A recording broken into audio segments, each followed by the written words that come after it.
जैसा कि दोस्तों पिछली वीडियो में हम सभी ने पढ़ा था कि ट्रांसलेशन होता क्या है और उससे हमें क्या लाभ होंगे, तथा इसके बाद हम लोगों ने कुछ हिंदी व्याकरण के महत्वपूर्ण शब्दों के बारे में भी पढ़ा था तथा उनका अंग्रेजी रूपांतरण भी पढ़ा था। उसके बाद हम लोगों ने सेंटेंस के बारे में पढ़ा था कि सेंटेंस के कितने भाग होते हैं तथा वह किन किन शब्दों से मिलकर बने होते हैं तथा कितने शब्दों के हो सकते हैं, कम से कम क्या हो सकता है, अधिकतम क्या हो सकता है। इन सभी के बारे में हमने पिछली वीडियो में बात किया था। तो आज की वीडियो में हम सेंटेंस के सब्जेक्ट और ऑब्जेक्ट के बारे में बात करेंगे कि किसी वाक्य में कर्ता क्या होता है, कैसे पहचानेंगे और कहाँ होता है, उसकी पोजीशन के बारे में सीखेंगे और उनका अंग्रेजी रूपांतरण भी करेंगे। तो चलिए शुरू करते हैं वीडियो एक मोटिवेशन शायरी के साथ। रख हौसला वो मंजर भी आएगा, प्यासे के पास चल के समुंदर भी आएगा। थक कर ना बैठ है मंजिल के मुसाफिर, थक कर ना बैठ है मंजिल के मुसाफिर, मंजिल भी मिलेगी और मिलने का मज़ा भी आएगा। तो इसी के साथ शुरू करते हैं वीडियो। तो आज की टॉपिक है दोस्तों कर्ता पहचानना। तो चलिए हम सीखते हैं कि कर्ता कैसे पहचानेंगे अगर किसी सेंटेंस में आ जाता है। अक्सर बच्चे नहीं पहचान पाते हैं, तो चलिए आज हम आपको बताएं कर्ता कैसे पहचानेंगे, आप कभी नहीं भूलेंगे। जैसे हम लिखते हैं हिंदी वाक्य में कर्ता शुरू में, बीच में या फिर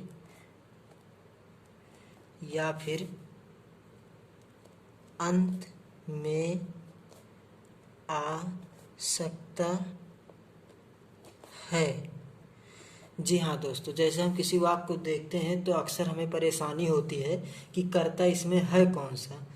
तो इससे हमें पता चला है कि अगर हम हिंदी वाक्य में कर्ता ढूंढेंगे तो यह एक जगह आगे ही नहीं मिलेगा, बल्कि इसकी पोजीशन बार बार चेंज होती रहती है। जैसे कर्ता कभी शुरू में होगा, बीच में होगा या फिर कभी अंत में आ सकता है। तो कर्ता मतलब होता क्या है, कौन है कर्ता।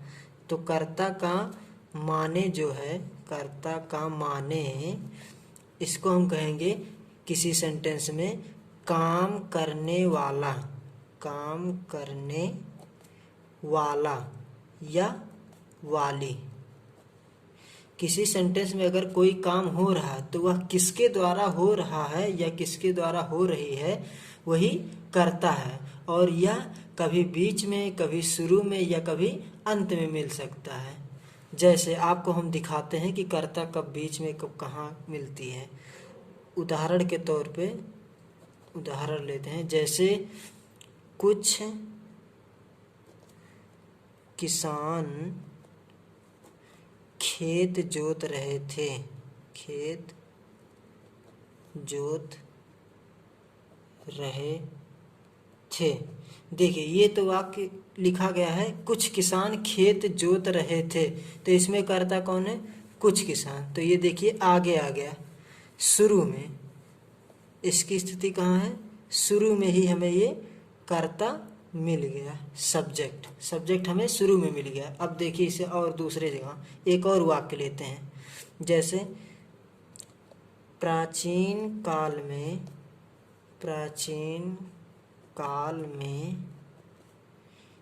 एक गांव में दो छात्र रहते थे।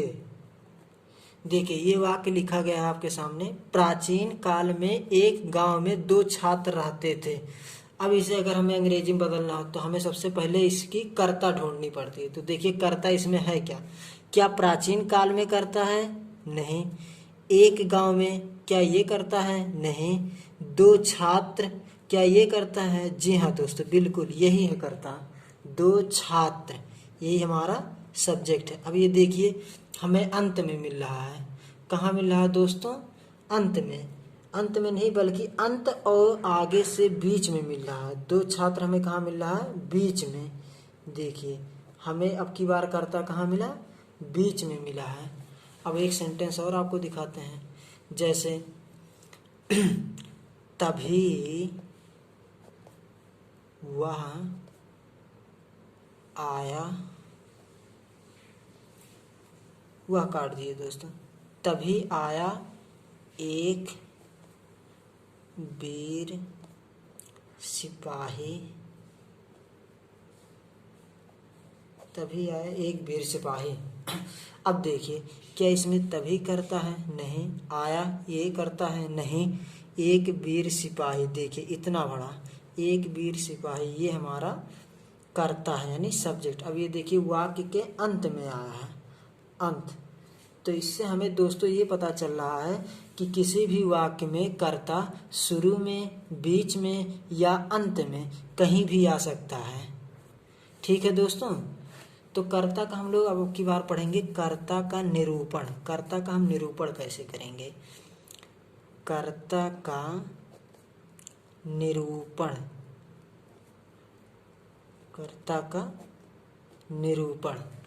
जैसे नंबर 1 ले लेते हैं, एक बालक दौड़ रहा था, दौड़ रहा था। इसमें कर्ता क्या हो जाएगा दोस्तों? एक बालक। एक बालक को अंग्रेजी में क्या बोलते हैं? ए बॉय, या इसी को ए चाइल्ड, दोनों लिख सकते हैं दोस्तों। ठीक, जैसे नंबर 2 ले लेंगे, उसकी सगी माँ बहुत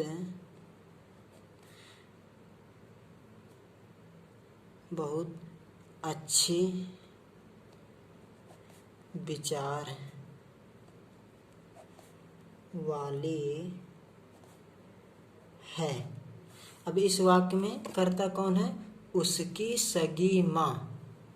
देखिए उसकी सगी माँ, अच्छी विचार कौन रखती है? उसकी सगी माँ। तो देखिए इसी के द्वारा कोई भी काम किया जा रहा है, विचार कौन रख रहा है? उसकी सगी माँ। तो ये हमारा क्या हो जाएगा? सब्जेक्ट। तो इसको हम अंग्रेजी में क्या बोलेंगे? उसकी सगी माँ। उसकी, देखिए उसकी से पता चल रहा है कि ये स्त्रीलिंग है, तो स्त्रीलिंग के लिए उसकी का माने क्या हो जाएगा? हर। और सगी का मतलब वास्तविक यानी रियल। माँ का क्या हो जाएगा? मदर। तो इस प्रकार दोस्तों हो जाएगा उसकी सगी माँ, हर रियल मदर। ठीक, एक वाक्य और ले लेते हैं, जैसे नंबर 3, छात्र के रूप में, छात्र के रूप में वह बहुत सफल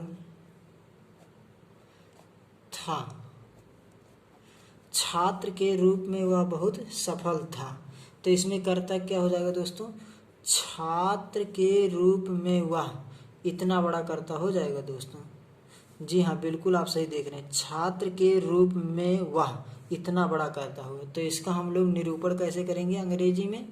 तो इसका निरूपण हो जाएगा एज ए स्टूडेंट, फिर कामा लगा देंगे वह के लिए, ही, एज ए स्टूडेंट ही।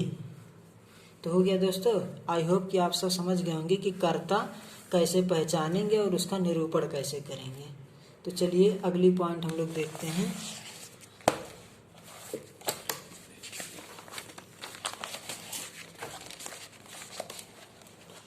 कर्म जानना। टॉपिक हमारी हो जाएगी टॉपिक 4। क्या हो जाएगा दोस्तों? कर्म जानना। क्या जानना दोस्तों? कर्म जानना। अभी तक हमने कर्ता जान लिया, अब की बार जानेंगे कर्म जानना तथा उसका निरूपण। उसका निरूपण, उसका हम अंग्रेजी में निरूपण कैसे करेंगे। ठीक है दोस्तों, तो चलिए देखते हैं कि हम कर्म कैसे पहचानेंगे। तो लिख लेते हैं पहचान इसकी क्या है? पहचान जो है कर्ता के विषय में जो कुछ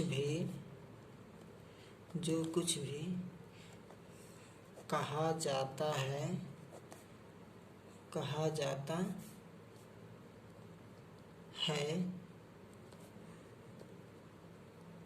उसी को कर्म कहते हैं। जी हाँ दोस्तों, कर्म कैसे पहचानेंगे? किसी वाक्य में कर्ता के विषय में जो कुछ भी कहा जाता है उसी को कर्म कहते हैं। कर्म को अंग्रेजी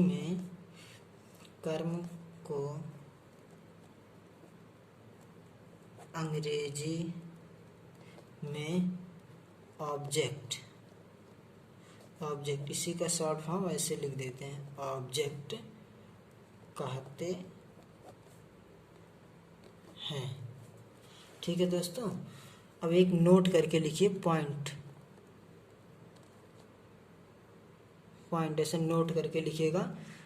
कर्म के प्रकार,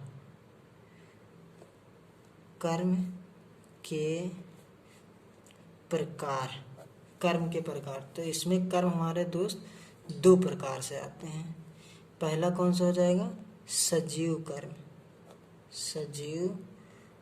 कर्म। दूसरा निर्जीव कर्म।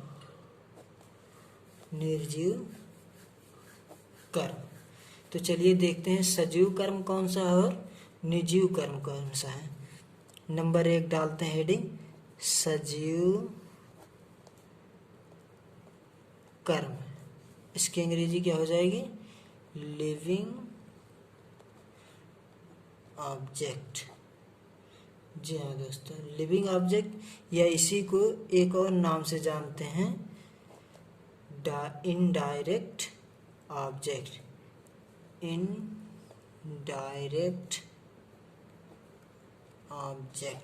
जी हाँ दोस्तों, सजीव कर्म को लिविंग ऑब्जेक्ट या इसी को इनडायरेक्ट ऑब्जेक्ट भी कहते हैं। तो चलिए सजीव कर्म कहेंगे किसे, इसकी परिभाषा क्या है? देखिए, जिसमें हाड़, मांस और प्राण हो,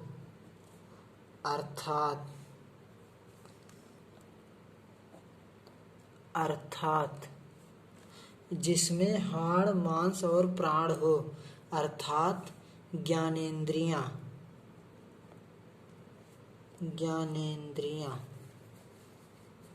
यानी सेंस ऑर्गन्स,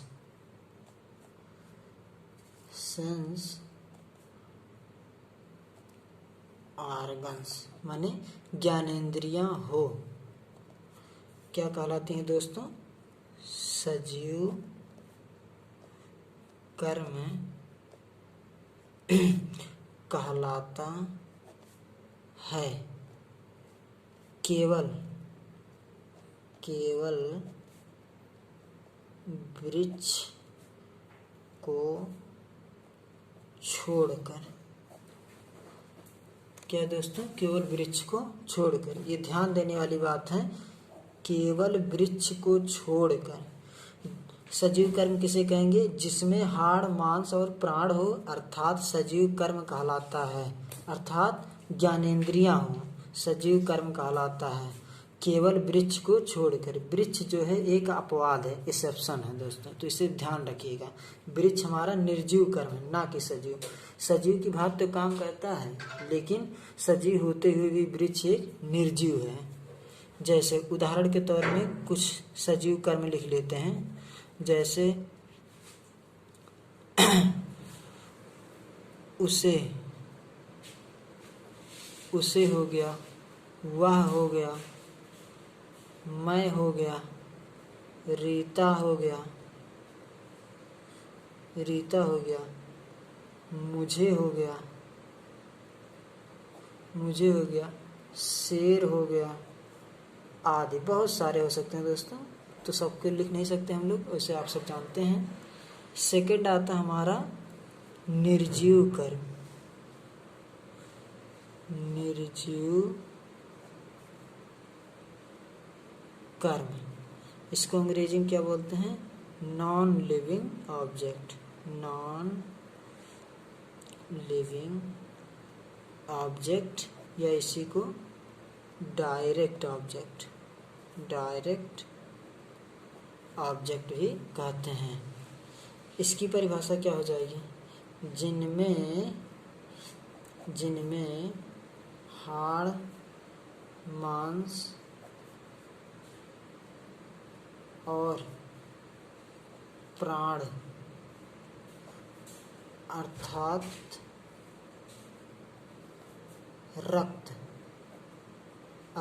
रक्त न हो, निर्जीव कर्म कहलाता है।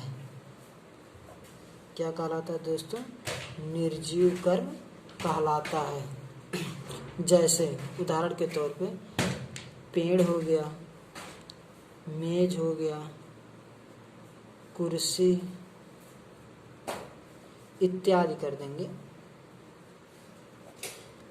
तो हमें लगता है आप सब समझ गए होंगे कि सजीव कर्म और निर्जीव कर्म किसे कहेंगे। ठीक है दोस्तों, एक नोट करके लिखिए, एक पॉइंट लिखिए, नोट। कभी कभी एक ही वाक्य में दो या तीन निर्जीव कर्म आ जाते हैं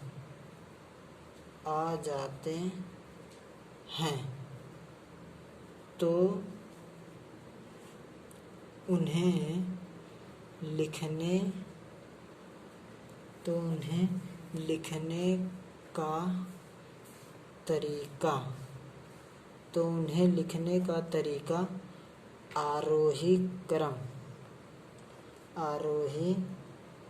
क्रम यानी शब्दों